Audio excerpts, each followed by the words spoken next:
మనం ఉండాలి. మనం అంటే దేవుడు మెచ్చుకుంటున్నాడా? మనం అంటే దేవుడు సంతోషిస్తున్నాడా? సరే గమనిద్దాం. మనల్ని బట్టి దేవుడు సంతోషించాలి. ఈ లోకంలో చూసినట్లయితే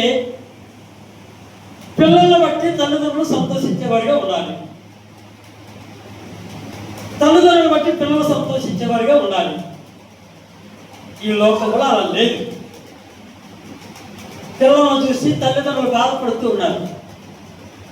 అనవసరంగా కన్నాను అయింది, ఈ పిల్లలు అనవసరంగా కన్నాను, నా మాట వినలేదే, చెప్పింది చేయలేదే, వాడు ఇష్టానుసారంగా నడుచుకుంటున్నాడే, నాకు చెడ్డ పేరు తెస్తున్నాడే అని బాధపడే తల్లులు చాలా మంది ఉన్నారు.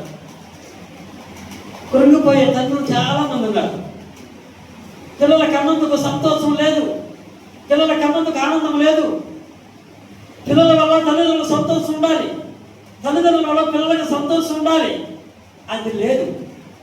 ఇప్పుడు ఉదాహరణ మనం చూసినట్లయితే ఒక పౌరాలు కానీ కాకులు కానీ కోరిపిల్లలు కానీ తన రెక్కలు వచ్చిన తర్వాత ఏం చేస్తాయి? తల్లికి దూరం. ఇప్పుడు దోసప్పుడు కదిలించేవాడుకో కొంచెం తెలివి ఒక్కోటి మరి ఏమంటుంది తెలుసా? అంకుల్ కోరి తల్లిని వదిలేస్తుండగా కాకి పిల్ల కాకి వదిలేస్తుండగా నేను కూడా అంతే అనుకోను. అంతేవా? తల్లిదండ్రులు చూస్తావా మంచిగా? ఏమ్మా ఈరోజు నుంచి ఏ మాత్రమే కూడా వెంటనే కట్టింది అందరూ ముందు వినిపిస్తాం ఉంటాను అంటున్నాడుగా. దేవునికి స్తోత్రం. కనుక మనము ఈ లోకంలో తల్లిదండ్రులు మనం ఏ విధంగా సంతోష పెట్టాలో పిల్లలు తల్లిదండ్రులు సంతోష పెట్టాలి, తల్లిదండ్రులు పిల్లలు సంతోష పెట్టే వరకు ఉండాలి. అదే రీతిగా ఆత్మీయంగా మనం చూసినట్లయితే ప్రభువైన యేసుక్రీస్తు వారు మన పాపముల కోసం, మన దోషముల కోసం, మన అపరాధముల కోసం, మన అవిధేయత నిర్లక్ష్య పొరపాట్ల కోసం మన కోసం ఈ లోకానికి వచ్చి రక్తము చిందించి, రక్తము కాచి, రక్తము దారబోసి చనిపోయి తిరిగి మళ్ళీ లేచి అరుణమయ్యాడు. దేవునికి స్తోత్రం. హల్లెలూయా.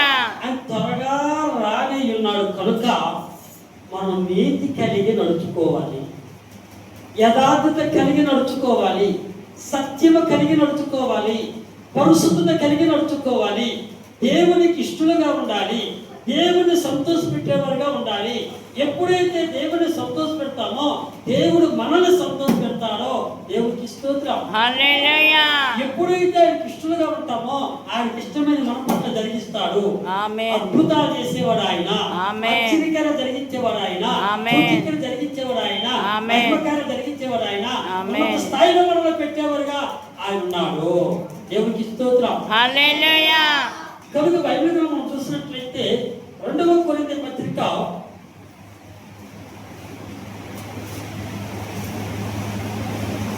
'అపోస్తలుడైన పౌలు గారు 2వ కొరింథీ సంఘానికి రాస్తూ ఉన్నాడు.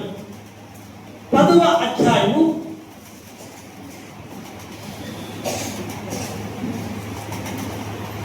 10వ అధ్యాయం పేజీ నెంబర్ 165, కొత్త నిబంధన 165 పేజీ నెంబర్ 10వ అధ్యాయము 2వ కొరింథీయులకు రాసిన పత్రిక 10వ అధ్యాయము 17 చదువుదాం. అతిశయించువాడు ప్రభువునందే అతిశయింపవలెను, ప్రభువు మెచ్చుకునేవాడే యోగ్యుడు కానీ తను తానే మెచ్చుకునేవాడు యోగ్యుడు కాడు. ప్రభువు మెచ్చుకునే వారిగా ఉండాలి, యేసు మెచ్చుకునే వారిగా ఉండాలి, దేవుడు సంతోషపెట్టుగా ఉండేవారిగా ఉండాలి. కనుక మనము ఉదాహరణ చూసినట్టుగా సాగుతుంది. కాకి పిల్ల చాలా ముద్దట, ఎముడు చాలా ముద్దట. ఎందుకని? తన కనింది కాబట్టి ఆ తల్లికి కాకి మీద, ఆ పిల్ల మీద చాలా ముద్దు. ఈరోజు పరిస్థితి కూడా ఇలాగే ఉంది. మన పిల్లలు ఎంత తప్పు చేసినా వారి నోటి నుంచి బూతులు వచ్చినా, వారు చెడు కార్యాలు చేసినా, వారు తాగినా, తందనాలు ఆదినా, నా అయ్యే, నా బంగారమే, నా కుమారుడు కాబట్టి తాగాడు, నా కుమారుడు కాబట్టి సిగరెట్ తాగాడు, నా కుమారుడు కాబట్టి పక్కా ఆడాడు, నా కుమారుడు కాబట్టి జోదం ఆడాడు, నా కుమారుడు కాబట్టి అబ్బా నా కుమారుడా అంత తెలుగు పిల్లలు మీ పిల్లల్లో ఉంటారా? నా పిల్లలు అన్నిటిలో మేధావే, అన్నిటిలో మేధావే. ఏంట్లో జోదంలో మేధావు, పరాశిని మేధావు, త్రాగులో మేధావు, నరహత్యలో మేధావు, దొంగలో మేధావు, అన్నిటిలో మేధావే. నిత్య అగ్నిగుణంలో కూడా మేధావే. ఎక్కడ ఎక్కడ నిత్య అగ్నిగుణంలో మేధావు డైరెక్ట్ వెళ్ళిపోతాడు. ఎక్కడికి? నిత్య అగ్నిగుణంలో. అగ్ని ఆవదు, పురుగు చావదు. స్వర్గానికి వెళ్ళారు, పరలోకానికి వెళ్ళారు, నిత్య రాజ్యానికి వెళ్ళారు, శాశ్వత రాజ్యానికి వెళ్ళారు. డైరెక్ట్గా అగ్నిగుణంలోకి వెళ్తారు. ఒక్కసారి తిప్పిపోతారు. అందుకే నా కుమారుడు అంటిలో పాస్ట్, అంటిలో పాస్ట్, అంటిలో పాస్ట్. మన పిల్లలలో పెంచేవారుగా మనం ఉండకూడదు. దేవుడు సంతోషించేవారిలాగా మన పిల్లలు పెంచేవారుగా ఉండాలి. మనల్ని బట్టి మన పిల్లల బట్టి దేవుడు సంతోషించాలి. దేవుడికి స్తోత్రం. హల్లెలూయా. ఏం చేయాలంట? ప్రభువు మెచ్చుకునేవాడు. దేవుడు మెచ్చుకోవాలి మనల్ని. ఈ లోకంలో తల్లిదండ్రులు మెచ్చుకోవడం కాదు, పిల్లలు మెచ్చుకోవడం కాదు, మనల్ని చూసి దేవుడు మెచ్చుకోవాలి. నా కుమారుడు నమ్మకంగా ఉన్నాడు, నా కుమార్తె నమ్మకంగా ఉంది, నా పిల్లలు నమ్మకంగా ఉన్నారు అని ఆయన సంతోషించాలి. కానీ మనకు మటుకు మనము మంచిగా ఉన్నాం అనుకుంటే తుదకి అది ఎక్కడ తీసుకుంట? మరణమునకు దారి. సామెతల గ్రంథం, సామెతల గ్రంథం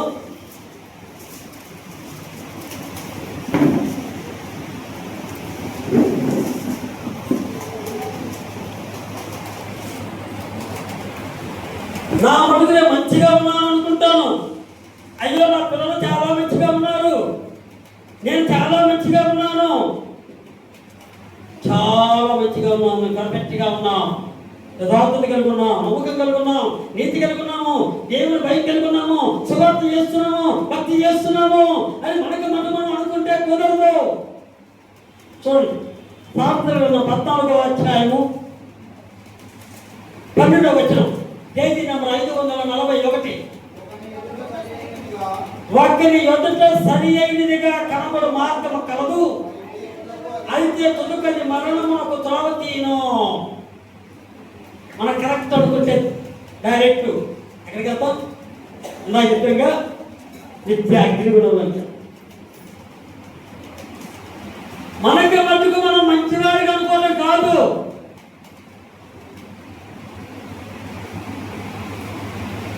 దారి వెళ్తూ ఉన్నారు, పెళ్లికి వెళ్తూ ఉన్నారు, ఒక ఫ్యామిలీ పెళ్లికి వెళ్తూ ఉన్నారు, మంచి బట్టలు వేసుకొని వెళ్ళారు, బ్యూటీ పార్లర్కి వెళ్ళారు, మేకప్ వేసుకున్నారు, లిప్టిక్ పెట్టుకున్నారు, అన్నీ బాగానే ఉన్నాయి. వెళ్తూ ఉన్నారు, దారి మధ్యలో గోలి సోడా బండి కనపడింది. ఈ బండి కనపడింది, అయ్యో ఓ సోడా తాగుదాము అనుకుని ఆ బండి దగ్గరికి వెళ్ళారు. సోడా తాగుతూ ఉన్నారు, ఒక చేతితో సోడా తాగుతూ చెయ్యి ఆ బండికి రానిచ్చారు. ఆ బండికి ఇరుసు దగ్గర 2 చక్రాలు ఉంటాయి, ఇరుసు ఉంటుంది, అక్కడ నల్ల కందిలు ఉంటుంది. చేతికి అయింది చూసుకోవాలి. వెళ్తూ ఉన్నారు, వెళ్తూ ఉన్నారు, చెమట వచ్చింది, ఇలా అనుకున్నారు. ఈ చేతికి నల్లగా ఉంది, ఆ కందిలు ఉంది అనుకోలే, తెలుసుకోకుండా ఇలా ఉన్నాడు. ఆయనకి ఏమన్నా తెలిసిందా? నేను సూపర్గా ఉన్నాను అనుకున్నాను. కొంచెం ముందుకు వెళ్తుంటే నా జోసఫ్ యెహోషువ పిల్లలు ఉన్నాక ఆయన చూసి నవ్వుతూ ఉన్నారు. నల్లగా ఉందని నల్లగా ఉందని నవ్వుతూ ఉన్నారు. తెల్లటి ముఖము, నల్ల రంగు, నవ్వుతూ ఉన్నారు. ఎందులో నవ్వుతున్నారు? ఇంకొంచెం ముందుకెళ్ళారు. ముసలిలో నవ్వుతూ ఉన్నారు. ఎందుకు నవ్వుతూ ఉన్నారు అనుకుంటూ వాళ్ళ భార్యను అడిగింది, ఏమే మనం చూసి నవ్వుతున్నారు ఏంటి, కారణం ఏంటి అని చూసినప్పుడు ఆ భార్య చూసి, ఏమండి నీ ముఖాన నల్ల కందినైందండి, అందుకోసం నవ్వుతున్నారంట. ఎవరు మనకు తెలియదు, మన దేశం మనకు తెలియాలంటే అర్థకానికి వెళ్ళాలి, లేదా ఎటు వరకు తెలియాలి. మనం అనుకుంటాం మనకు మనమే చాలా మంచిగా ఉన్నాము, నీతిగా ఉన్నాము, యథార్థతగా ఉన్నాము, సత్యంగా జీవిస్తున్నాము, దేవుని బైబిల్తో నడుచుకుంటున్నాము, బైబిల్ చదువుతున్నాము అని మనం అనుకుంటున్నాం. కానీ అయితే అది తుదకు అది మరణమును త్రోవతీయును, నిత్య అగ్ని ఉన్నానికి వెళ్తారు. కాబట్టి మనం చాలా జాగ్రత్త కలిగి నడుచుకునే వారిగా ఉండాలి, దేవునికి ఇష్టలుగా ఉండాలి. 16వ అధ్యాయం సామెతల గ్రంథం 16వ అధ్యాయము 25వ వచనం. వాకిని మార్గం వాన దృష్టికి యథార్థముగా కనబడును, అయినను తుదకది మరణంలోకి చేరును. ఏదంట? వాకిని మార్గం వాన దృష్టికి యథార్థంగా కనపడట. నేను మంచిగా ఉన్నాను అనుకుంటాడంట. నేను మంచిగా ఉన్నాను, నేనేం తప్పు చేయలా. దొంగ అనుకుంటాడు, నేను మంచివాడినే, నేనేం తప్పు చేయలా. వ్యభిచారాలనుకుంటుంది, నేను మంచిదాన్నే, నేను తప్పు చేయలా. జాగ్రత్త చేసేనుకున్నాను, తప్పు చేయలా. నరహత్య చేసేనుకున్నాను, తప్పు చేయలా. ముందు దగ్గర తప్పు చేయలా. ఒక అతను అడిగాను, ఎందుకు మందు తాగుతూ ఉంటే, నా కోసం నేను తాగట్లేదు, కానీ నేను మంచివాడినే.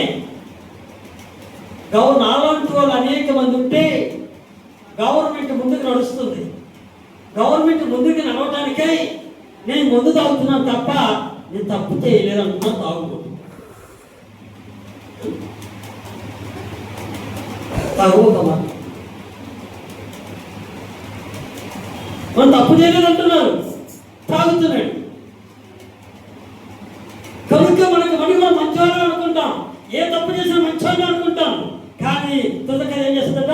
వాకిని మార్గం వారి దృష్టికి యథార్థముగా ఉండును, ఆయనను తుదకది మరణమునకు చేరును. కాబట్టి మనకు మనము మంచివారు అనుకోడు. దేవుని దృష్టిలో మనం మంచివారిగా ఉండాలి. దేవుని దృష్టిలో మంచివారిగా ఉండాలి. దేవునికి నమ్మకస్తులుగా ఉండాలి. దేవునికి ఇష్టలుగా ఉండాలి. దేవుడు మెచ్చుకునే వారిగా మనం ఉండాలి. దేవుడు మెచ్చుకునే వారిగా మనం ఉండాలంటే ఏం చేయాలా? నీతి కలిగి నడుచుకోవాలి, పరిశుద్ధత కలిగి నడుచుకోవాలి, యథార్థత కలిగి నడుచుకోవాలి, నమ్మకం కలిగి ఉండేవారిగా ఉండాలి, దేవుని యొక్క రాజ్యస్వార్థ చేసేవారిగా ఉండాలి, ఆయన స్తుతించేవారిగా ఉండాలి, మహింపరిచేవారిగా ఉండాలి, గణపరిచేవారిగా ఉండాలి, బైబిల్ చదివేవారిగా ఉండాలి, ప్రార్థించేవారిగా ఉండాలి, ఇతరులకు సాయం చేసేవారిగా ఉండాలి. ఇలా ఉంటే దేవుడు మెచ్చుకుంటాడు. దేవుడికి స్తోత్రం. దేవుడు మెచ్చుకుంటాడు. దేవుడికి స్తోత్రం.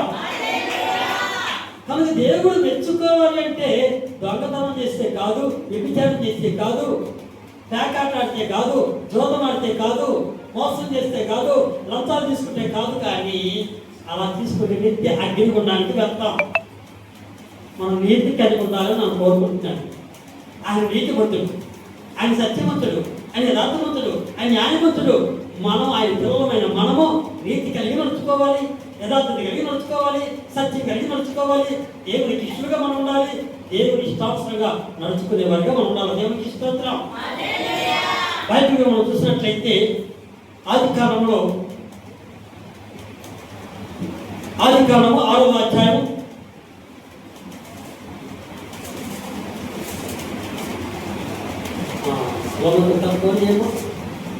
6వ అధ్యాయము 8-9 వర్షాలు చూద్దాం. అయితే నోవాహు యెహోవా దృష్టి యందు కృప పొందిన వాడాయను. నోవాహు వచ్చేవాడిదే, నోవాహు నీతి నీతిపరుడును తన తరములో నిందారహితున ఇండెను. నోవాహు దేవునితో కూడా నడిచినవాడు. దేవునికి స్తోత్రం. దేవుడు మెచ్చుకోవాలంటే నిందారహితుడిగా ఉండాలి, నీతిమంతుడిగా ఉండాలి, దేవుని మాట వినేవాడిగా ఉండాలి. నోవాహు దేవుని మాట విన్నాడు. నోవాహు దేవునికి లోబడ్డాడు. నోవాహు దేవునికి ఇష్టలుగా ఉన్నాడు. నోవాహు దేవుని ఇష్టానుసారంగా నడుచుకున్నాడు. కనుకనే ఆ తరములో చూసినట్లయితే నోవాహు కుటుంబం తప్ప మిగతా భూ ప్రపంచం మీద ఎవరు మానవుడు లేరు. ఒక నోవాహు కుటుంబం ఒక్కరే ఉన్నారు. ఎందుకని? నోవాహు నీతిమంతుడు కనుక, నిందారహితుడు కనుక, దేవునికి ఇష్టలుగా ఉన్నాడు కనుక, దేవుని ఇష్టానుసారం నడుచుకున్నాడు కనుక, దేవుని యందు భయభక్తులు కలిగి నడుచుకున్నాడు కనుకనే నోవాహు కుటుంబం ఒక్కటే మిగిలింది. 40 పగలు 40 రాత్రులు ప్రకట వర్షం వచ్చినప్పుడు భూమి మీద మానవులు లేరు, మనుషులు లేరు, జంతువులు లేవు, శివాలు లేవు, మొత్తం స్మాయ్. నోవాహు కుటుంబం తప్ప ఎవరైనా కనీసం ఒక మనిషిని చూడటానికి లేదు, ఒక జంతువు చూడటానికి లేదు, ఒక పిల్లిని చూడటానికి లేదు, ఒక సేవను చూడటానికి లేవు, ఏమీ లేవు. నోవాహు దేవుని మాట విన్నాడు కనుక, దేవునికి ఇష్టలుగా ఉన్నాడు కనుక, దేవుని ఇష్టానుసారంగా నడుచుకున్నాడు కనుకనే, నోవాహు నీతిమంతుడు కనుకనే, పరిశుద్ధుడు కనుకనే, యథార్థవంతుడు కనుకనే, దేవుడికి లోబడ్డాడు కనుకనే దేవుడే సాక్షి ఇస్తున్నాడు. ఏమవుతున్నాడు? నోవాహు యెహోవా దృష్టి యందు కృప పొందినవాడైన నోవాహు వంశావళిదే.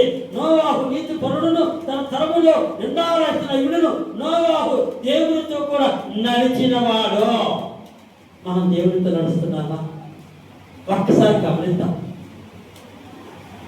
ఈరోజు ఎవరితో నడుస్తున్నాం? మనం గమనిద్దాం. దేవుడి వైపు చూస్తున్నామా? మనుషుల వైపు చూస్తున్నామా? లోకం వైపు చూస్తున్నామా? దేవునితో సహవాసం చేస్తున్నామా? సెల్ఫోన్తో సహవాసం చేస్తున్నామా? టీవీలతో సహవాసం చేస్తున్నామా? ల్యాప్టాప్లతో సహవాసం చేస్తున్నామా? దేంతో సహవాసం చేస్తున్నాము? ఒక్కసారి గమనించాలి. భక్తిహీనులతో సహవాసం చేస్తున్నామా? భక్తిహీనులతో సహవాసం చేసినట్లయితే, లోకంలో ఉన్నవారితో సహవాసం చేసినట్లయితే, చెడువారితో సహవాసం చేసినట్లయితే, సెల్ఫోన్తో సహవాసం చేసినట్లయితే, టీవీతో సహవాసం చేసినట్లయితే, ల్యాప్టాప్తో సహవాసం చేసినట్లయితే నిత్య అగ్నిగుండంలోనికి వెళ్తావు. ఆగండి, తర్వాత కొట్టుకోండి. కథలుగా ఉన్నా నిత్య అగ్నిగుండంలోనికి వెళ్తావు. దేవునితో సహవాసం చేసేవారు, దేవునితో నడిచేవారు, దేవునికి ఇష్టలుగా ఉన్నారు, దేవుని ఇష్టానుసారం నడుచుకునేవారు శాశ్వత రాజ్యంలోకి వెళ్తారు, పరలోక రాజ్యంలోకి వెళ్తారు, నిత్య రాజ్యంలోకి వెళ్తారు, స్వర్గానికి వెళ్తారు. దేవునికి స్తోత్రం. కాబట్టి నోవాహు దేవునితో నడిచాడు. మనం కూడా దేవునితో నడిచేవారిగా ఉండాలి. ఎవరితో? మనుషులతో కాదు. మనుషులతో ప్రయత్నం చేస్తే పతం. మనుషులతో పరిశ్రమ చేయకండి. ఎవరు నమ్మదగిన వారు కాదు అని ఇర్మియా గ్రంథంలో క్లియర్గా రాయబడి ఉంది. ఇది మన అంశం కాదు. ఇర్మియా గ్రంథంలో క్లియర్గా రాయబడి ఉంది. ఎవరు నమ్మదగిన వారు కాదు. నమ్మదగిన వాడు ప్రభువైన యేసుక్రీస్తు వారు ఒక్కరే. సృష్టించిన సృష్టికర్త యెహోవా దేవుడు నమ్మదగిన వాడు. దేవునికి స్తోత్రం. కనుక నోవాహు నీతి కలిగి నడుచుకున్నాడు, దేవునికి లోబడ్డాడు, దేవుని మాట విన్నాడు. రెండో వ్యక్తిగా మనం చూసినట్లయితే అబ్రహాము దేవునికి లోబడ్డాడు, దేవుని వైపు చూశాడు, దేవునికి ఇష్టలుగా ఉన్నాడు, దేవునితో సహవాసం చేశాడు, దేవునితో నడిచాడు, దేవునికి లోబడ్డాడు, దేవుడు చెప్పిన ప్రాంతానికి వెళ్ళాడు, దేవుడు చూపించిన ప్రాంతానికి వచ్చాడు, దేవుని మాట విన్నాడు. కనుకనే అబ్రహాము దేవుడు ఎంతోగానో ఆశీర్వదించాడు. వారి సంతానం ఎలాగదంట? ఇసకాల ఏయులంత సంతానం అంట. దేవునికి స్తోత్రం. అబ్రహాము దేవుని వైపు చూశాడు, అబ్రహాము దేవునికి లోబడ్డాడు, అబ్రహాము దేవునికి ఇష్టలుగా ఉన్నారు. అబ్రహామును చూసి దేవుడు సంతోషించారు. ఈ దినాన మనల్ని చూసి దేవుడు సంతోషిస్తున్నాడా? గమనించి ఆలోచించండి. దేవుణ్ణి సంతోష పెట్టేవారిగా మనం ఉండాలి. ప్రభు యేసుక్రీస్తును సంతోష పెట్టేవారిగా మనం ఉండాలి. దేవుడు మనల్ని మెచ్చుకోవాలి. ఇంకా మనం చూసినట్లయితే ఇంకా ముందుకు వద్దాం. నిర్గమకాండంలో మనం చూసినట్లయితే మోసే నమ్మకం కలిగి ఉన్నాడు. దేవుడికి స్తోత్రం. ఈ లోకంలో నాకు ఏది అక్కర్లేదు అన్నాడు. నాకు ఏది అక్కర్లా. ఎప్పుడు 11వ అధ్యాయంలో చూసినట్లయితే ఈ లోకంలో ఏది అక్కర్లేదు. డబ్బు అక్కర్లా, ఆస్తి అక్కర్లా, ఐశ్వర్యం అక్కర్లా, ధనం అక్కర్లా, నాకేమి అక్కర్లేదు, నాకేమి వద్దు అని కూర్చున్నాడు మోసే. ఏప్రిల్ రాసిన పత్రిక 11వ అధ్యాయము ఇంటికి వెళ్ళా చదవండి. ఈ 11వ అధ్యాయంలో కూడా విశ్వాస వీరులు ఈ అధ్యాయం 10 సార్లు చదవండి. మనకు కూడా బలమైన విశ్వాసం వస్తుంది. విశ్వాస వీరులు చూడండి 11వ అధ్యాయము టైం అంతా లేదు కనుక సమయం లేదు కనుక 24 చదువు. 24 వచ్చింది. మోసే పెద్దవాడైనప్పుడు విశ్వాసమును బట్టి ఐగుప్తు ధనము కంటే క్రీస్తు విషయమైన ఎంత గొప్ప భాగ్యమును ఎంచుకొని అల్పకాలము పాపభోగము అనుభవించడం కంటే దేవుని ప్రజలతో శ్రమ అనుభవించడం మేలని యోచించి మరో కుమార్తె యొక్క కుమారుడిని అనిపించుకున్నకు ఒప్పుకొనలేదు. ఎలా అతడు ప్రతిఫలముగా కలుగో బహుమానముందు దృష్టించును. దేవునికి స్తోత్రం. చూడండి చక్కని మాట. మనమైతే ఏం చేస్తాం? దేవుడితో నడిస్తే శ్రమలు వస్తాయి, కష్టాలు వస్తాయి, బాధలు వస్తాయి, ఇబ్బందులు వస్తాయి, చాలా అనారోగ్యాలు వస్తాయి. మనం తట్టుకోలేము. కనుక అలా రాకుండా ఉండాలంటే స్వర్గం కోసం చూసుకునే కంటే, ఒక రాజ్యం చూసే కంటే, శాశ్వత రాజ్యం కోసం చూసేదానికంటే ఈ లోకంలో సుఖ భోగాలు అనుభవించట చాలా మేలు అనుకుంటాం మనలాంటి వాళ్ళు. ఈ లోక సుఖభోగాల కోసం చూస్తాం. మనం ధనం కావాలని చూస్తాం, లెక్క కావాలని చూస్తాం, అందరితో హ్యాపీగా ఉండాలని చూస్తాం. బైబిల్ చదువుతుంటే నీతి మార్గంలోకి వస్తాం. అందుకని బైబిల్ చదవకుండా ఎలా బైబిల్ చదవడం అంటే బైబిల్ చదివితే బోరు కొడుతుంది. బోరు కొట్టకుండా ఉండాలంటే ఫ్రెండ్స్తో సహాసం చేస్తే బోరు కొట్టదు. వాడు మాటలు ఏడు మాటలు అన్ని మాటలు కొరకెక్కించుకుంటే మనం కూడా భక్తిహీనులు అయితే, మనం కూడా పాపంలో పడితే, మనం కూడా చీకటి ఆవరిస్తే ఈ లోక సుఖభోగాలు అనుభవించవచ్చు, అన్ని అనుభవించవచ్చు, చివరికి నిత్య అగ్నిలో దొక్కచ్చు. అక్కడ ఇది కోరుకున్నావు ఎక్కువ, శ్రమ కోరుకున్నావు తక్కువ. మోసే శ్రమ కోరుకున్నాడు. ఏమంటున్నాడు చూడండి.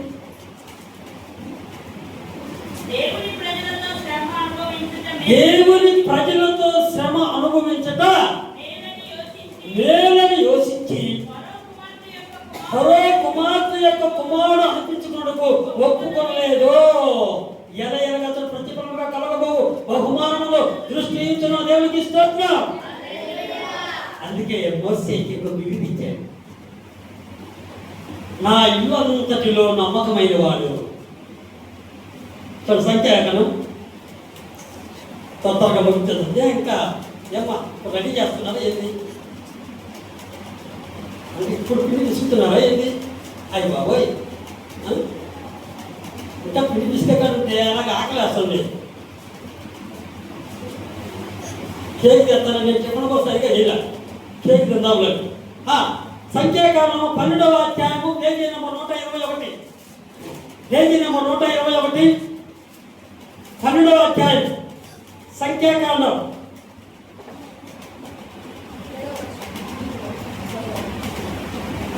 కారణాలు విన్నానా? ఏమిటి? ఎటుకి చెప్పు. ఆది కాను, నిర్గమ కాను, ఏదే కాను, సంఖ్య కాను, ఇది నోట్లో పెట్టుకోవడం. దేవుడికి స్తోత్రం. సంఖ్యాకాలము 12వ అధ్యాయము 7వ వచనం. అతడు నా ఇల్లంతటిలో నమ్మకమైన వాడు. దేవుడికి స్తోత్రం. దేవుని ఇల్లంతటిలో నమ్మకమైన వాడట. ఈరోజు మన గురించి ఏం చెప్పాలా? ఏ వ్యక్తి వాడు ఇల్లంతటిలో నమ్మకమైన వారు అని చెప్పాలా? బి వ్యక్తి వాడు నా ఇల్లంతటిలో నమ్మకమైన చెప్పాలా? సి వ్యక్తి వాడు నా ఇల్లంతటిలో నమ్మకమైన చెప్పాలా? చెప్తాడా? ఆయన ఆయనకిష్టులుగా ఉన్నామా? ఆయన స్పాన్సర్గా నడుచుకున్నామా? ఆయన వైపు చూస్తున్నామా? ఆయనతో సహవాసం చేస్తున్నామా? సెల్తో సహవాసం చేస్తున్నామా? ఫ్రెండ్స్తో సహవాసం చేస్తున్నామా? ఒకసారి ఆలోచన చేద్దాం, గమనిద్దాం. దేవుడు మెచ్చుకునే వారిగా మనం ఉండాలి. దేవుడు సంతోషించే వారిగా మనం ఉండాలి. మోసే చూసి దేవుడు సంతోషించాడు, మెచ్చుకున్నాడు. నా ఇల్లంతలో నమ్మకమైన వాడు సాక్ష్యం చెప్తున్నాడు. దేవుడికి స్తోత్రం. దేవుడికి స్తోత్రం. రెండవగా మనం చూసినట్లయితే దావీదు గురించి కూడా సాక్ష్యం చెప్తున్నారు. చూడండి, అపోస్తల కార్యములు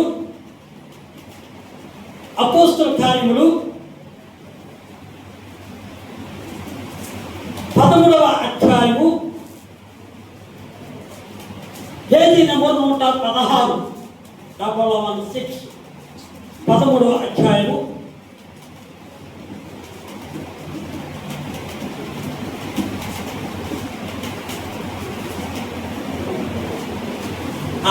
22వ వచనం.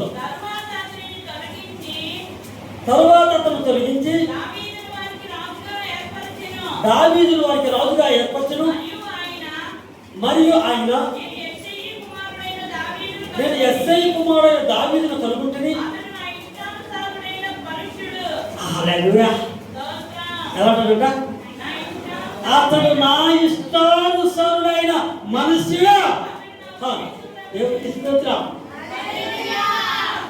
ఆయన ఉద్దేశాన్ని నెరవేర్చాడు. దేవుని ఉద్దేశాన్ని నెరవేర్చాడు కనుక దావీదు గురించి దేవుడు సాక్షి ఇస్తున్నాడు. మనం కూడా మన గురించి ఒక సాక్షి ఇవ్వాలి. మన గురించి ఒక సాక్షి ఇవ్వాలి. సంఘంలో ఒక రోజు పిల్లలు అనుకున్నాను, చాలా నమ్మకంగా ఉంటారు, మంచి సేవా పరిచయం చేస్తాడు, దేవుడికి ఇష్టలుగా ఉంటారు, దేవుడి ఇష్టానుసారం నడుచుకుంటారు అని కొంతమందిని నేను అంటే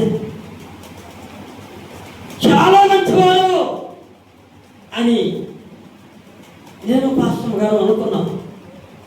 అనుకున్న కొన్ని రోజులకి సాతానుడు దూరాడు. నమ్మకాలు బాగొట్టుకున్నారు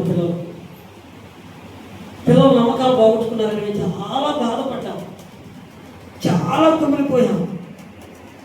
ఒక మేమే ఎంత బాధపడ్డాము, కుమిలిపోయామంటే దేవుడు ఎంత బాధపడుతున్నాడు, ఎంత కుమిలిపోయి ఉంటాడు. మోసే నమ్మకం నిలబెట్టుకున్నాడు. దావీదు దేవుని యొక్క ఉద్దేశాలను నెరవేర్చాడట. అందుకే అంటున్నాడు, నా ఇష్టానుసారుడు. చక్కని మాట, నా ఇష్టానుసారుడు. కనుక మనం దేవుడు మెచ్చుకునే పిల్లలుగా ఉండాలి. దేవుడు సంతోషించే పిల్లలుగా మనం ఉండాలి. దేవుడు సంతోషించాలి. మనుషులు సంతోషపెట్టడం కాదు. పౌలు అంటాడు, నేను మనుషులు సంతోషపెట్టేవాడిని కాదు అంటాడు. మనం మనుషులు సంతోషపెట్టేవారిగా ఉండకూడదు. మరి అన్నాడే, మనం సంతోషపెట్టుకుంటే తిట్టకూడదు. గట్టిగా మేము గర్జిస్తున్నాం. అవసరమైతే రేటు కూడా వేస్తాం. ఎందుకని? మంచిగా ఉండాలి. మనుషులు సంతోషపెట్టబడి, దేవుల మనల్ని సంతోషపెట్టబడితే మీరు తిట్టకూడదు. ఈ పిల్లల్ని ఎప్పుడు ఏడిపించేవాళ్ళం. మనకు సంతోషం లేదు, అందుకని ఈ వీధిలో నుంచి వెళ్ళిపోయారు. ఎందుకని మనసును సంతోష పెట్టేవారైతే ఇక్కడే ఉంటారు. దేవుడికి స్తోత్రం. మనసును సంతోష పెట్టడం నాకు ఇష్టం లేదు. దేవుని సంతోష పెట్టేవారిగా ఉండాలి. మనందరం కూడా దేవుని సంతోష పెట్టేవారిగా ఉండాలి. దేవుడు మెచ్చుకునేవారిగా మనం ఉండాలా. దేవుడికి స్తోత్రం. దేవుడు లాస్ట్ మనం చూసుకోబోతాం. దానియేలు గ్రంథం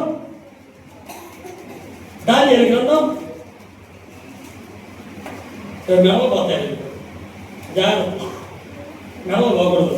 దానియేలు గ్రంథం పేజీ నెంబర్ 741, 9వ అధ్యాయం. దానియేలు గ్రంథం 9వ అధ్యాయము పేజీ నెంబర్ 741, 23వ వచనం. దానితో మాట్లాడుతున్నాడు. నీవు బహుప్రియుడు కనుక నీవు నా జ్ఞాపకం ఆరంభించినప్పుడు ఈ సంగతి నీకు చెప్పుట వెళ్ళవనని ఆజ్ఞ బయలుదేరును.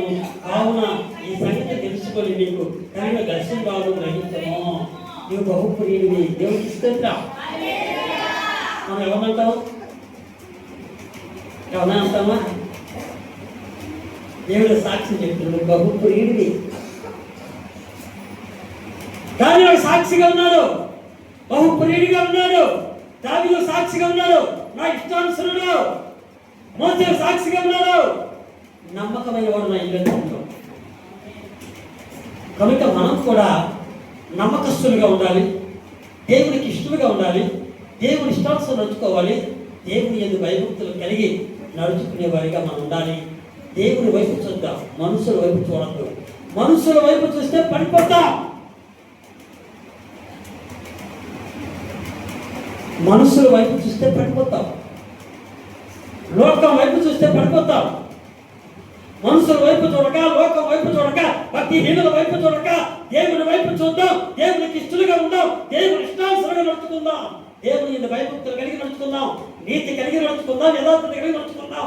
సత్యం కలిగి నడుచుకుందాం. పరిశుద్ధత కలిగి నడుచుకుందాం. అలా నడుచుకున్నప్పుడు, ప్రార్థించేవారిగా ఉన్నప్పుడు, బైబిల్ చదివేవారిగా ఉన్నప్పుడు, స్తుతించేవారిగా ఉన్నప్పుడు, మహిమపరిచేవారిగా ఉన్నప్పుడు, గణపరిచేవారిగా ఉన్నప్పుడు దేవుడు మనల్ని చూసి సంతోషిస్తాడు. దేవునికి స్తోత్రం. సంతోషమ్మా అని పేరు పెట్టుకున్నంత మాత్రాన ఆయన సంతోషించుడు. ఏడువమ్మా అన్నంత మాత్రాన ఏడవదు. కనుక మనం సంతోషంగా ఉన్నారంటే ఆయన సంతోష పెడతాం. ఎప్పుడైతే ఆయన సంతోష పెడతామో ఆయన మనల్ని సంతోష పెడతాడు. మన అవసరాలు తీరుస్తాడు, మన కోరిక నెరవేరుస్తాడు, మన పట్ల అద్భుతాలు జరిగిస్తాడు.